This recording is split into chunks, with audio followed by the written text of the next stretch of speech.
The Dev School is a company that I started when I was 19. The aim was to create an environment where people who really want to learn how to create technology can meet with experts in the field and have what I call collaborative self-learning, where they're using openly available learning resources to learn and to teach others and create an environment where we can make the most of the resources that we have in terms of education materials and technology at the same time to facilitate the training.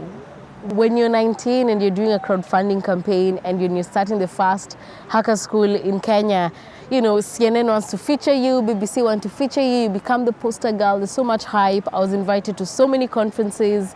I was nominated for a number of entrepreneurship competitions like Anzisha Prize, which is really good for you as an entrepreneur to build your portfolio, create your credibility and get yourself out there.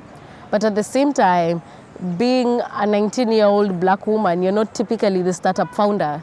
People, you know, are inspired by you, but they don't necessarily give you money. They don't sign you a check, which is frustrating because as a company, that's what you need. So that was a big challenge where people are really excited to see the work that I'm doing, but I'm not really seeing results from that excitement. You know, I'm not the typical IT person.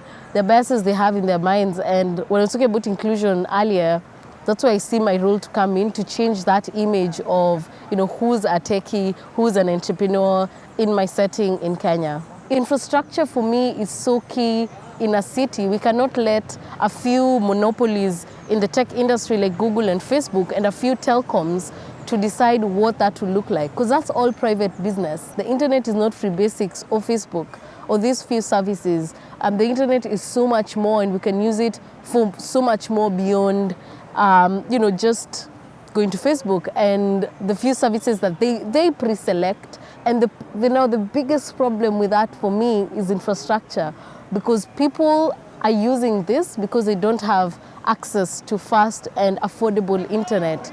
So Facebook is coming in and making interesting partnerships with these telecoms to provide this service. For people in these countries, the experience of the internet would be completely different, therefore increasing the digital divide. So it seems like Free Basics is coming in to bridge that gap, but actually it's increasing because what you think is the internet is not what is the internet for the rest of the world.